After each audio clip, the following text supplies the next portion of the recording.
Hello guys, मेरे class teacher में स्वागत है। और आज आपके लिए एक नया वीडियो लेकर आए हैं जो कि 10th क्लास की होने वाली है, 10th क्लास की, और जो कि आपकी मैथ की होगी।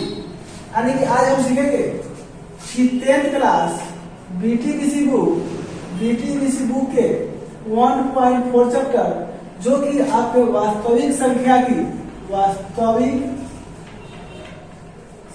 की सबसे लास्ट चैप्टर है जो 1.4 है।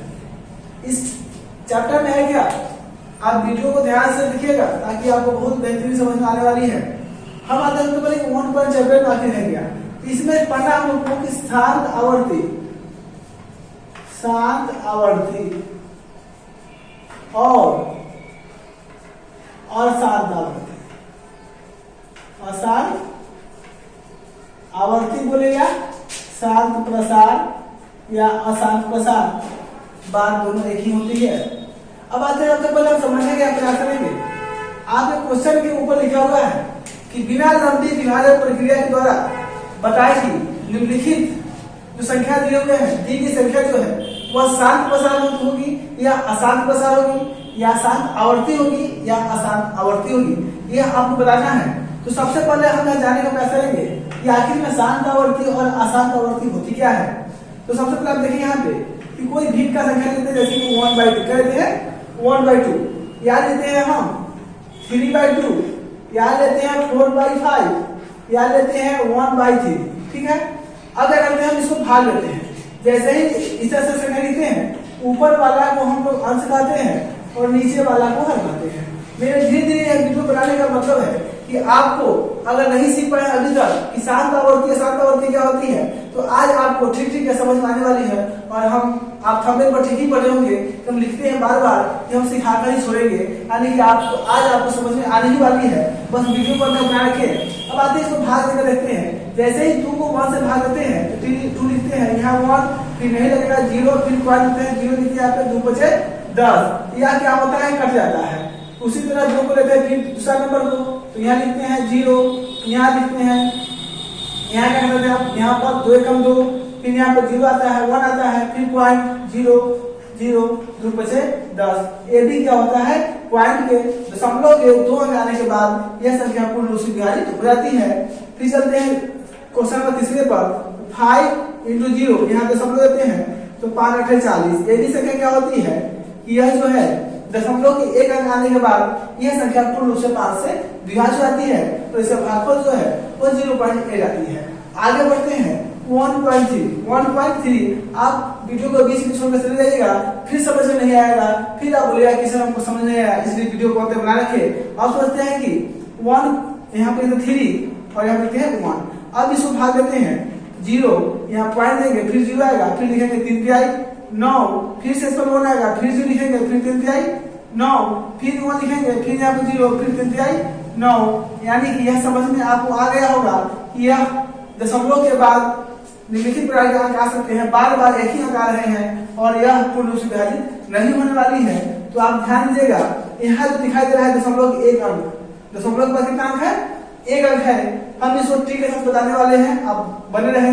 यहाँ पर क्या है 0.5, यानी कि दशमलव के बाद 1 अंक है, यानी कि सीमित है कि इसी संख्या कितनी होगी, दशमलव के बाद 1 होगी। इसमें क्या होगी, सीमित होगी, दशमलव के बाद 2 संख्या होगी। इसमें क्या, दशमलव के बाद 1 संख्या होगी। लेकिन इसमें क्या है, कोई सीमित नहीं है, असीमित है। यानी कि सिंपल सा मान समझने का प्रयास करेंगे हम यहाँ पे कि 0.5 यानी दशमलव के बाद यहाँ पे ज्यादा लोग नहीं, 1 लोग हैं, यहाँ दशमलव के बाद 2 लोग हैं, यहाँ दशमलव के बाद 1 लोग है। लेकिन यहाँ सीमित नहीं है कि दशमलव के बाद कितने लोग होंगे, यानी यहाँ पे आदमियों की संख्या जो है वह सुनिश्चित नहीं है, निश्चित नहीं है, अनलिमिट है। और जब अनलिमिट होगी, आप मेरे दोस्त बताइएगा, अगर जहाँ पर 10 व्यक्तियों की संख्या होगी, अगर लिमिट में है तो वहां पर शांत होती है, ये सब शांत हो जाएगी, क्या होगी, यह सब शांत कहलाएगी, यह सब शांत कहलाएगी, यह भी शांत कहलाएगा। लेकिन यहाँ अनलिमिट है, यह संख्या बार बार आ रहा है, यह भाग नहीं लग पा रही है, यह पूर्ण रूप से विभाजित नहीं हो पा रही है, इसलिए यह संख्या क्या कहलाती है, अशांत कहलाती है।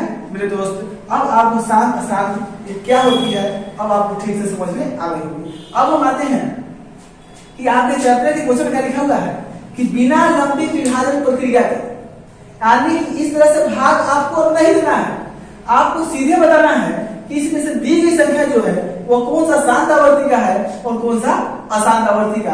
ठीक मेरे दोस्त, आप यहाँ पे जो हम लिखने वाले हैं उसको आप अपनी कॉपी में नोट कर लेंगे ताकि बेहतरीन समझ में आएगी। और इसके पहले हमने बोला भी था कि अगर के क्लासेस चैनल का वीडियो देख रहे हैं तो कॉपी कलम निकाल के बैठे ताकि जो हम बढ़ाते चले वो आप लिखते चलिएगा। अब आते हैं यहाँ पे अंश और हर हम आपको समझा दिए हैं। ऊपर वाले अंश होते हैं, नीचे वाले हर होते हैं। अगर फिर भी किसी को परेशानी होती है तो आज के बाद यह अंश आप भूल नहीं पाइएगा, यह मेरा दावा है। आप बात को सुनिए, केवल अंश ऊपर वाले हैं, हर नीचे वाला होता है। आप हर सुनते होइएगा कि खेत में हर जोताता है, जो हर जोताता है वो हर कहाँ होता चलता है, नीचे चलता है। यानी हर कहाँ चलता है, नीचे चलता है, नीचे वाला घर कहते हैं। अब इसी को क्यों बताएं, कारण यहाँ लिखने वाले कुछ हम जिसको आप नोट करिएगा। दी गई संख्या यानी कोई भी संख्या दिया हो तो लिखेंगे दी गई संख्या को सरलीकरण करते हैं। क्या करते हैं? सबसे पहले सरलीकरण करते हैं।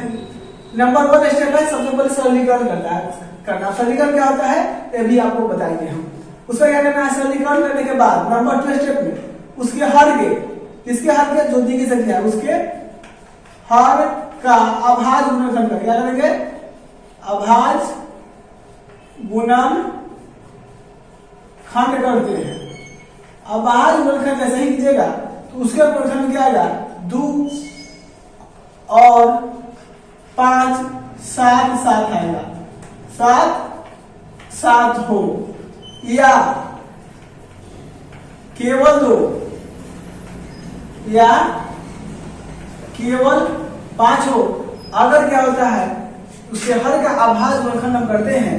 अगर 2 और 5 साथ आती है, एक साथ 2 और 5 आती है, या केवल 2 आती है या केवल 5 आती है, अगर हो आपके अभाज्य गुणनखंड में तो वह दी गई संख्या क्या होगी, दी गई संख्या वह शांत होगी। क्या होगी? शांत होगी। अन्यथा 2 और 5 के अलावा कोई भी संख्या आती है तो वह संख्या अशांत होती है। यहाँ पे हम आपको बता देते हैं कि देखिए जितनी भी संख्या यहाँ पर दिया हुआ है सबके नीचे 2 और 5 है। अब आते हैं कि यहाँ पर सिंगल संख्या तो समझ गए, लेकिन डबल रहेगा मान लीजिए तो कैसे होगा, तो आप ध्यान दीजिएगा। मान लीजिए यहाँ पर लिखा है आपको 1/15 ले लेते हैं। हमने क्या बोला कि नीचे वाले का क्या करना है, अभाज्य गुणनखंड। इसके जैसा ही अभाज्य गुणनखंड करते हैं 5 का 15 का आता है 5 × 3, यहाँ पर 3 आ गया, यानी कि वाला शांत होगा। भाग देकर आप दे सकते हैं, वह पूर्ण रूप से विभाजित दशमलव के बाद भी पूर्ण रूप से विभाजित नहीं होगी, यानी क्या हो जाएगा, अशांत हो जाएगा मेरे दोस्त। उसके बाद आते हैं लेते संख्या की संख्या 1/20 को या कुछ भी यहाँ पर रखिए। आप यहाँ पे कुछ भी रख सकते हैं, आपकी मर्जी। यहाँ पे कुछ भी रखिएगा, मान लीजिए 1/20 रखते हैं हम, तो इसे 20 का अभाज्य गुणनखंड हमको करना है कि नीचे वाले का अभाज्य गुणनखंड करना है। तो यहाँ आएगा 2 × 4 और 5 20। इसमें क्या होगा, 2 भी आया और 5 भी आया, यानी कि कितना 2 मतलब नहीं। इसलिए बाद में बताया था यहाँ पर कि 2m तथा 5m के रूप का हो, यानी कि 2 का पावर कुछ भी सकता है, 5 का पावर कुछ भी सकता है, यानी 2 का पावर 1 भी सकता है। इसलिए हमने 2 का पावर 5m नहीं लिखा है और 5 का पावर n नहीं लिखा है। यानी बच्चों यह भी समझ में आती है कि m और n होता क्या है। तो m और n जो दिया हुआ है वो पावर होता है, घात होती है। अब यहाँ पे 2 और 5 आ गया, यह दी की संख्या जो होगी सात होगी। लेकिन हमने बोला था कि दी की संख्या का सरलीकरण करते हैं। जैसे आप देखिए, ध्यान दीजिएगा, मान लीजिए यहाँ लिखते 6/15 और यहाँ लिखा गया 3/15 और यहाँ लिखते क्या 1/15।